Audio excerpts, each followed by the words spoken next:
In the last quarter of FY25, First Focus held an event series that was all about SharePoint, how to make sure that you're using it in a way that maximizes data governance, collaboration, and gets you set for the use of AI.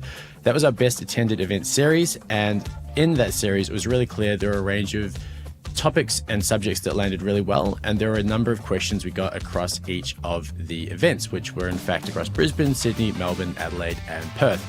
Off the back of that, we wanted to do a 6-episode podcast series that we're going to call SharePoint Focus, which is so clever because it sits underneath Business Focus, our usual podcast name, and we're going to essentially dive into those key subjects, those key questions.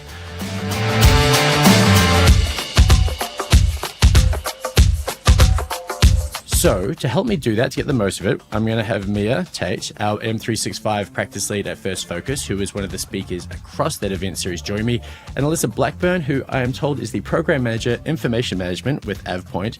And AvePoint is the underlying software that enables us to ensure that our clients do get the most out of SharePoint when, again, it comes to governance, collaboration, and AI readiness. So what we're going to do is have 2 key subjects each episode. And today on episode 1, we're going to be talking about, well, we're really going to be setting the scene. Why are we so focused on data governance when it comes to SharePoint now? What changes have happened? And what is the link between AI readiness and SharePoint? So subject 1, question 1, episode 1, let's talk about the Privacy Act, the changes that came through, at least in part, which you'll dive into, at the end of 2024. Why did the change? Well, what were the changes to the Privacy Act, and why did they now drive such a focus on SharePoint? Thanks, Brendan. This is a topic that some might say I am obsessively passionate about. Okay. And I get that it's a weird thing for somebody to be passionate about Someone the has to be Privacy a nerd. Act. Somebody Okay. has to be, though.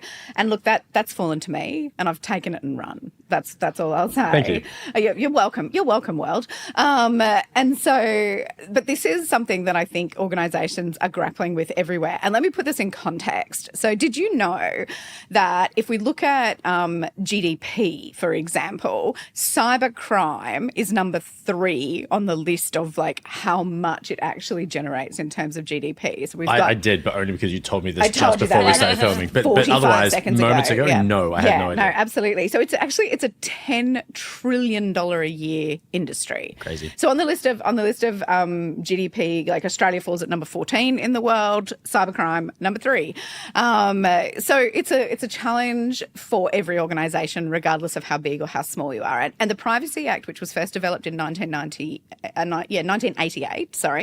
and then really only revised in 2014, is just not up to standard anymore when we're talking about today's technology environment.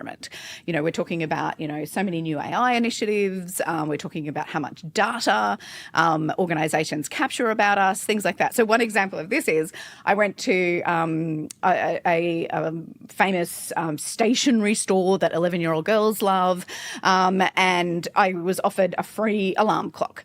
But to get that free alarm clock, I had to give them a date of birth, an address, a phone number, my child's fingerprints. There was a whole bunch of stuff that I had to give them just to get like a small free alarm clock. So, and that's a little stationery store holding that much personal information about us. We've got people like, mum and dad news agents. We've got, really large organisations, financial organisations, healthcare organisations, things like that, holding more data about us than ever.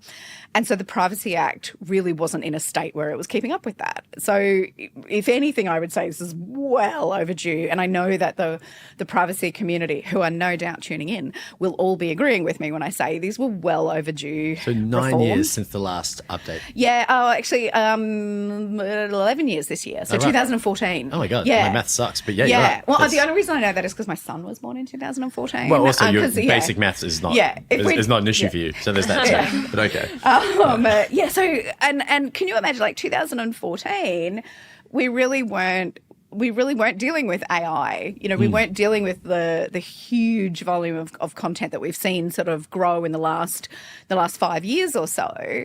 And our legislation has to reflect that. Unfortunately, though, legislation takes far longer to catch up than what technology moves at. So this is well overdue and a welcome change. Yeah. And I think the fact that what you touched on there, the technology moves so much faster than legislation can.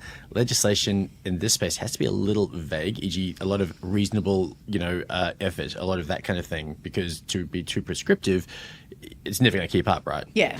So when it comes to people operating businesses, and again, our audience, hopefully 50 to 200 seats, what do they need to be doing off the back of what changes off the back of the Privacy Act changes in late 2024? Yeah. So this is actually, and this is a perfect opportunity for people listening to this, particularly in the organisation sizes that you've talked about, because the Privacy Act now includes small business. So it didn't before. You had to have something like, I think it was like a $20 million turnover to be included in the Privacy Act in the first place. Mm-hmm. And that's changed now with these particular things. It does include small business now. Okay. And I think the threshold has dropped to about $3 million a year in turnover. Right. So key thing first off is the businesses covered under the legislation has increased, small and medium-sized businesses, and not just staff count, but revenue count. But revenue count as well. That's exactly right. So where you may not have had to worry about this before, I promise you do now.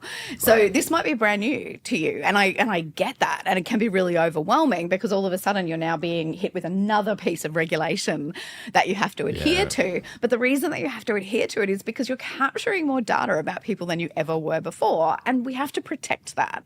Cybercrime is rampant. Let's rattle off a couple. These are all relatively big ones, in fairness. But in 2019 we had the Canva one, which that leaked the data of 137 million people. 2022 was Optus, that leaked 9.8 million people's data. 2022 was Medibank, that was 4 million people. 2023 was Latitude, which was 14 million people. Guess who has 2 thumbs and got caught up in 3 of those? That's right. Oh, yeah. Good numbers. So, nice.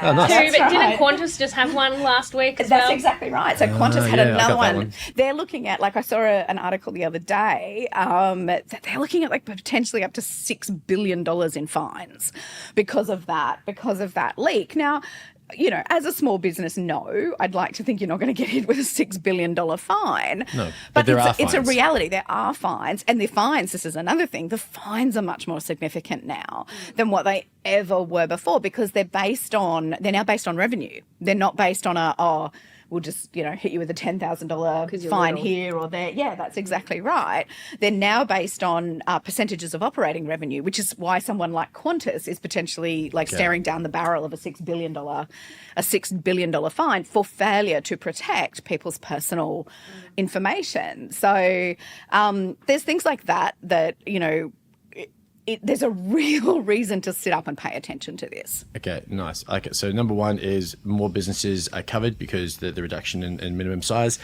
Number 2, the fines are proportional to revenue, therefore everyone's got some level of risk. There's not a cutoff. Absolutely. Okay, let's try and find number 3. I know that the law now explicitly requires technical and organizational measures to protect personal information. Mm-hmm. There's a lot of that probably floating around SharePoint, which is the link. So absolutely. What's changed there and what does that mean in practical terms for a business now? Okay, so let's talk about actual practical things that organizations can do. The first thing that we need to look at is, and I wouldn't even say that this is a technical thing, but what we need to do is we need I would call a technical vulnerability assessment. So it's not even a technology thing, but it's a thing about let's look at the systems where our information is stored, SharePoint and potentially others, and assess whether or not they're appropriate. Do we have the right things in place to ensure that information that should be locked down that we don't have any gaps? Do we need to do any kind of things like penetration testing, for example? Like how easy is it to get in? Oversharing and... Oh my goodness, oversharing. Let's not even... This is only episode 1, so I'm not even at oversharing yet. So it's a lot. It is a lot. It's so much. We need to look at things like data encryption. Right. When we're moving data around, even even within an M365 environment, or when we're potentially bringing in content from other systems, when we're migrating into a central repository. And that's the other thing. Having a central repository means you only have one place to manage. That's a really consolidation. Oh my goodness, yes, absolutely. Right, so it's not even about actually just SharePoint. It's the fact that so many people aren't just using SharePoint. They've got, I think you touched on this in the series, right? Absolutely. And I think we'll talk about it in a couple of the other episodes. But basically, consolidation is where you have to start, right? Like, how can you secure something or data when you don't even really know where it is? So a stock take, and so for businesses, I feel like, like you mentioned, Alyssa, like we've got to sit up, pay attention. And it doesn't matter what size we are, we've got to take this seriously, and we've got to do a bit of a stock take on where everything is, understand what type of data it is.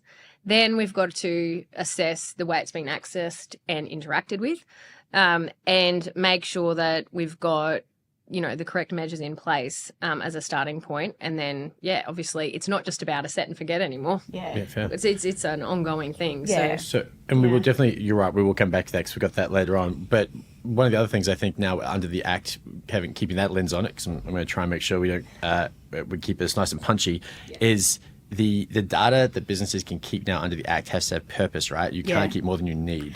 Yeah, that's exactly right. And they're also, you also have to tell people how long you're keeping their information for. Right. And not only that, you then have to get rid of it when you say you're going to. Yeah. So it's not a case of, I'll just keep this forever because it might be useful in 10 years' time, or I don't want to go through a life cycle process for it, or things like that. You are legally obliged to remove and completely obliterate is the insider term, so that it cannot be recreated. And that's even things from like backups. You can't keep it in a backup. It has to be gone. There can be no way. There's some work to be done here. Oh my goodness, there's so much work. Honestly, did we say 6-part or 12-part? Yeah, that's right. Well, I guess we can to talk about. I'm sensing scope creep, but that's fine. But so here, some of this sounds quite B2C, right? But it's not, is it? B2B, I mean, we're talking about personal information, but that's really, I mean, it's any data that relates to an organization and or individual.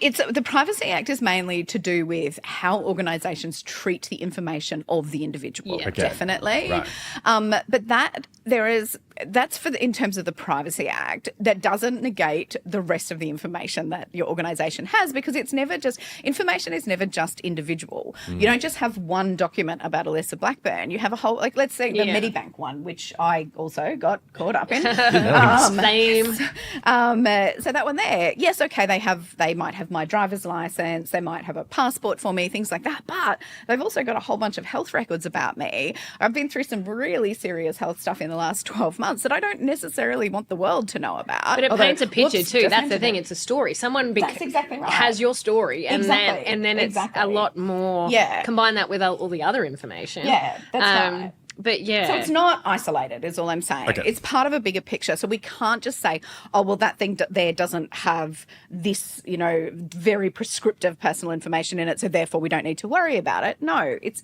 is that story. Information is about being able to tell a story, being able to make a good decision, things like that. So it has to be considered in context. I think the other interesting thing to throw in the mix is the fact that businesses are a bit overwhelmed because they've all just been going through essential aid audits that are keep stuff, don't get rid of things. This is important. And so it's kind of coming from both sides. So I think understanding, particularly for those that are new to it, going, I was just trying to be secure and do the right thing here, and now I've got to make sure. If we're talking about that, let's think about if you have to do just one thing.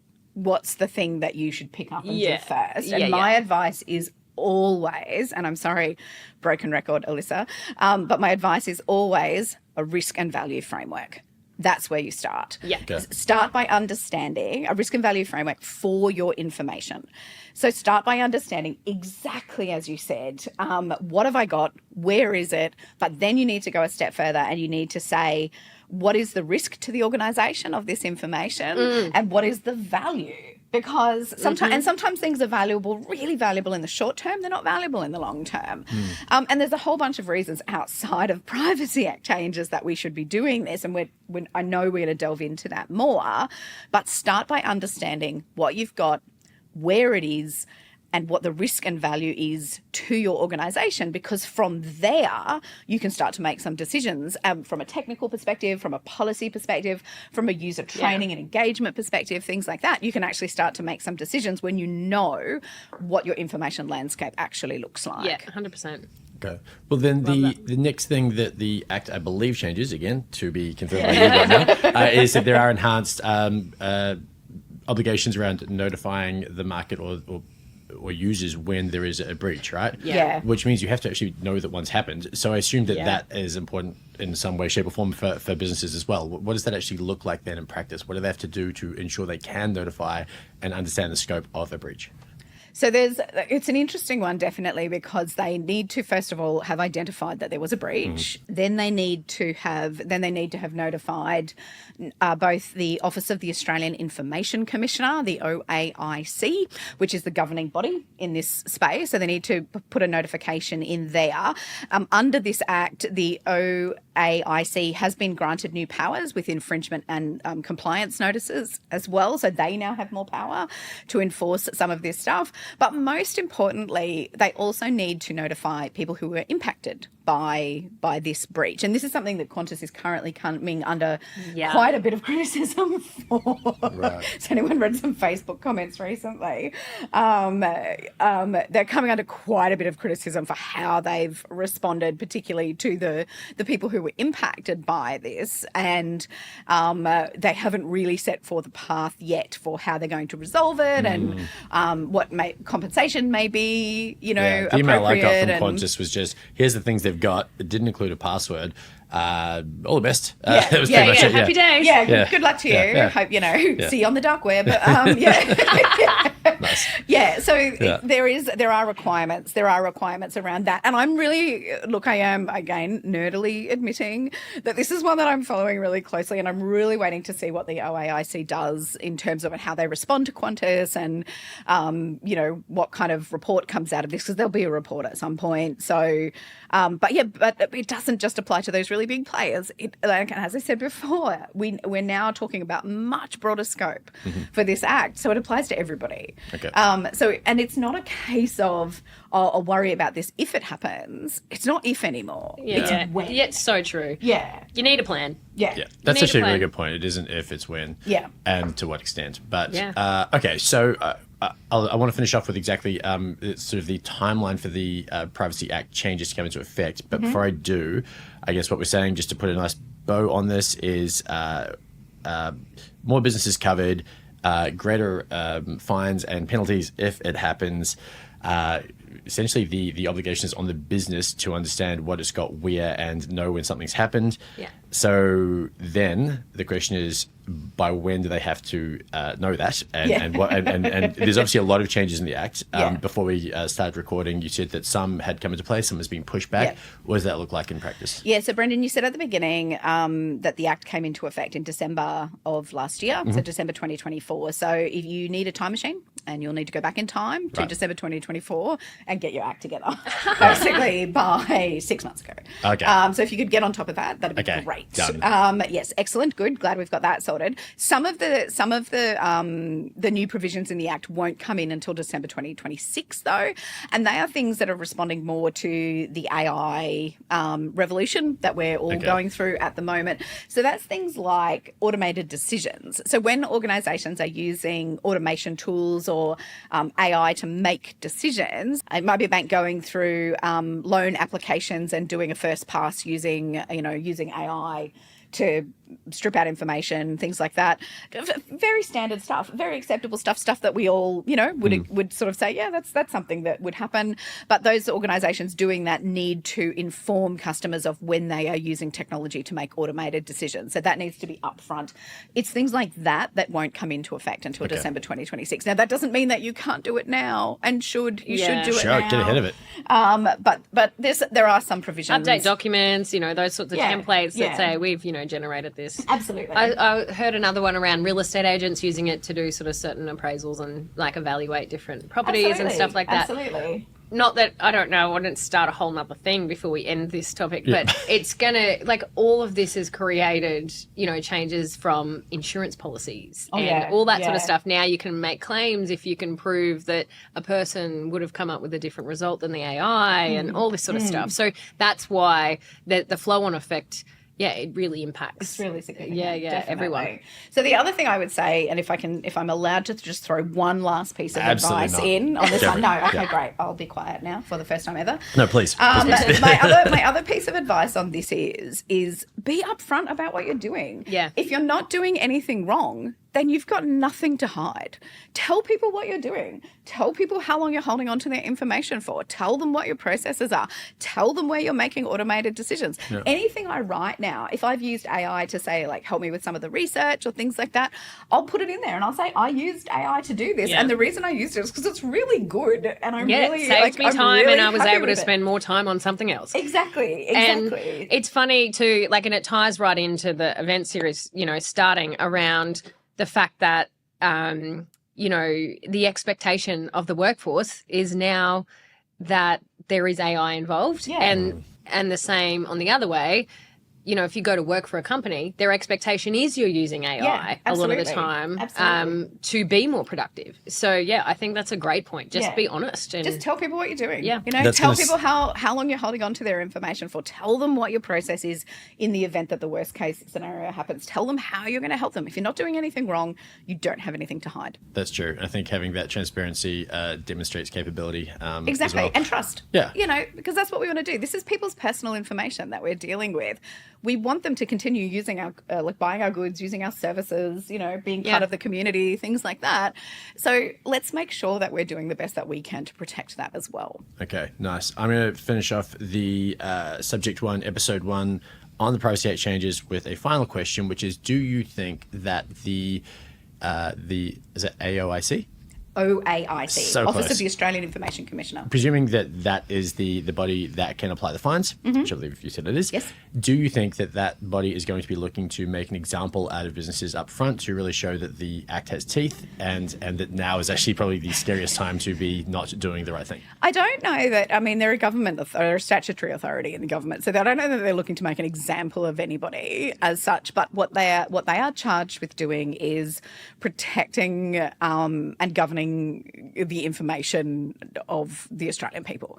Yeah. And so if that means that there are really high profile ones like the Qantas one that we've talked about, then they're going to get involved in that. They're going to be active about that. They're going to, want to use this as an opportunity to help other organisations understand what might happen and what they can do and things like that. So I don't know that they're going to want to look for an example one, but I also don't think they're going to squander an opportunity for learning. Right, fair, like that.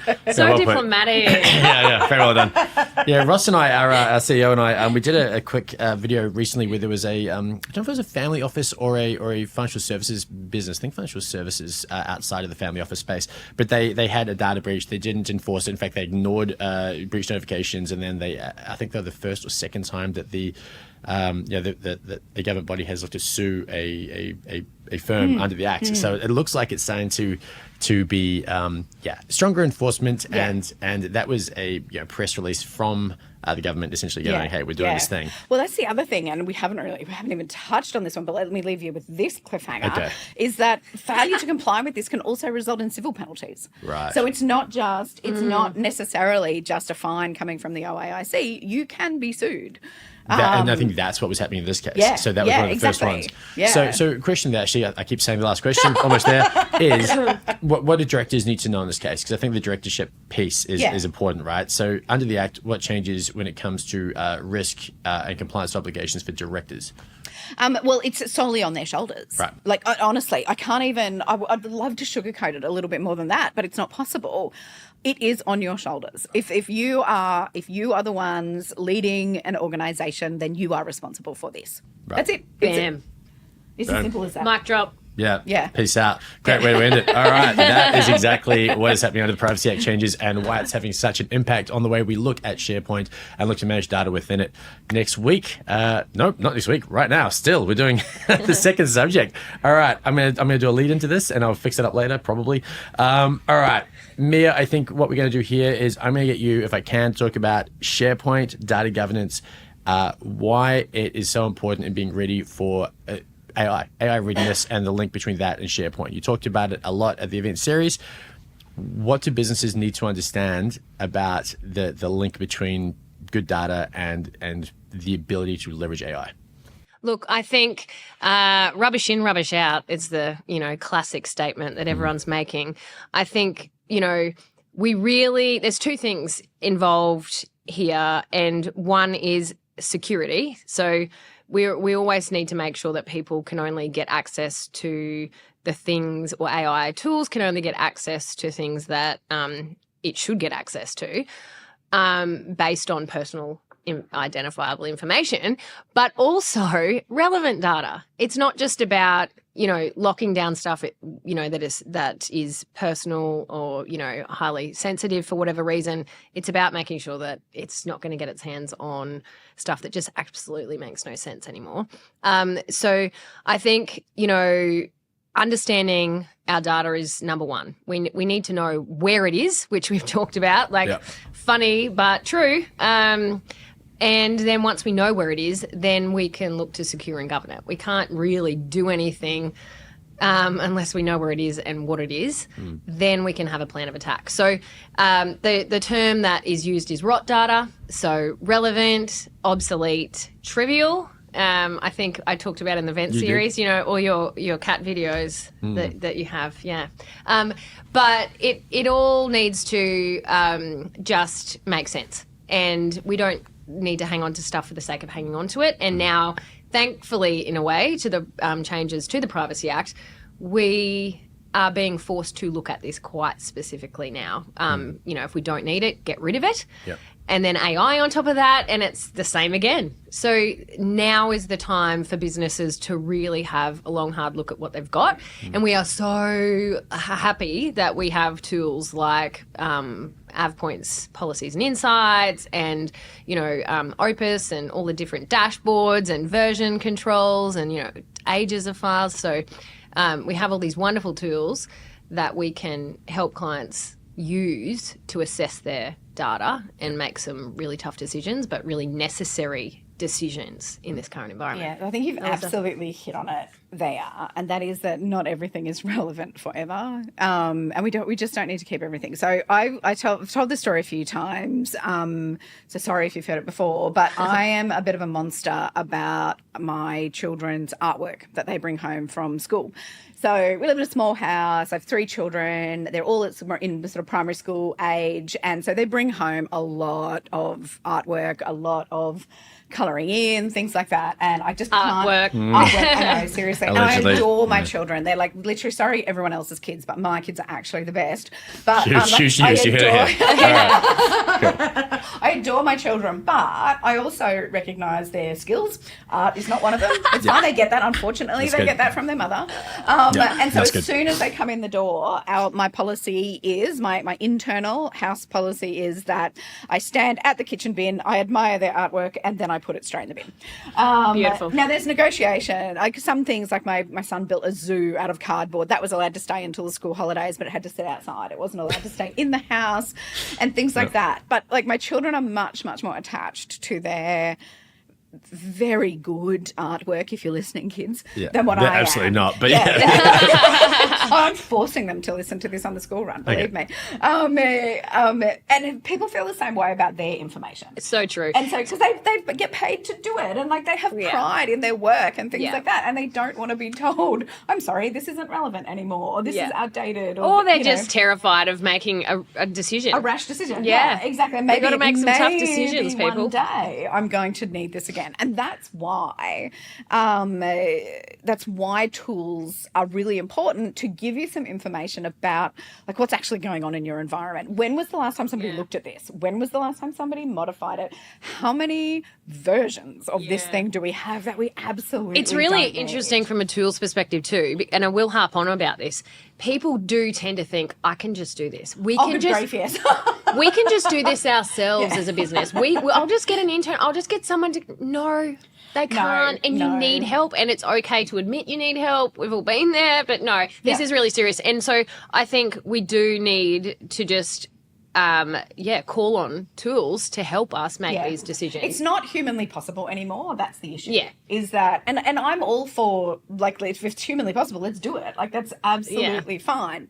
It is not humanly possible to browse through and manually assess the volume of content that you have in your estate anymore. Yeah. It's not possible. No. So in the next the next episode, we're going to really dive into how to get SharePoint ready. In this case, I think the thing I'm wanting to highlight is why is it so necessary? And I think if we look at Rita Arrigo, from the National AI Centre in last quarter, well, your event series that you led, she pointed out a couple of scenarios where large firms have had AI tools pulling from poor data, and the fact that it's pulling from either duplicate or old version data, whatever, it doesn't actually get them out of the fact that they're responsible for the outcomes, whether it's a chatbot saying some price was basically half of what it should have been, or that, the wrong messages are going out to clients in whatever form. Those are the risks, right? And they're real risks. And obviously with the Privacy Act changes, probably more real risks than ever before. So it's we won't dive into the how so much, but I guess what are the other reasons other than the one I just touched on, or you could dive into that in better and more explicit detail if you like. But when it comes to the data that AI is going to pull from, what are the risks of not getting it right, or the things that you can do better, the opportunity if you get it right, I guess? The risks of not doing it right is poor decisions, basically. It's as simple as that. Right. We need good, solid, accurate information to be able to make good decisions for the people that we serve. Be that in a commercial capacity, a community capacity, a public service capacity, it doesn't matter. There's a service aspect to this, and we need to be able to make quick and efficient and accurate decisions. And I think the other thing, if you don't, you're actually creating more work for yourself, because you're going to have to go and review it, right? Exactly the whole purpose of having the tool is that it's quick and gives you great results. And trustworthy, And trustworthy. And you can, and it's expensive too. So you want your users to buy in and use it and have trust in the results that they are getting. And ultimately, we need our people to be able to make good decisions, and we need them to be able to make good decisions really, really quickly. Yeah. And so that's the outcome that we're looking for, is how can we help people make really good, accurate, strong decisions based on the most accurate and strong information that we have available to us. So Air Canada is a really interesting example of this one, that they got caught up in, one where a chatbot gave wildly inaccurate information. A person went for a refund when, based on the information that the chatbot had given incorrect information. Air Canada refused to give the refund. The person sued. Air Canada decided to take it to court. Bad idea. I don't know why. I'm sure this is one Rita cited. And claimed that they couldn't be responsible for what their chatbot said. Yeah. I'm like, well, who else would be? Okay.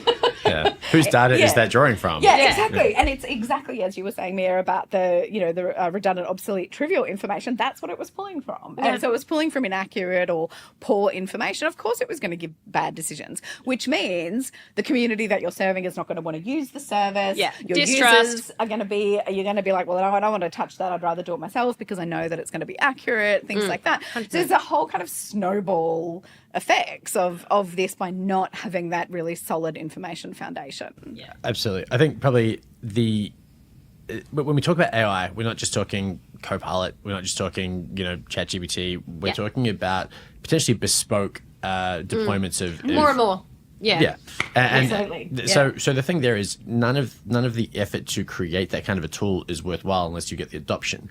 And nothing stops someone from adopting or really, buying into a tool like poor results, wrong info, So it's not. It's a false economy because you go there thinking it's going to be easy to use, or it's going to be, you're trusting it, or you're going there for a particular reason. And if that doesn't work, then you're just like, well, absolutely, you've got perceived usefulness and ease of use, right? So Ross always loves talking about that, and it's absolutely the case. So perceived usefulness, well, okay.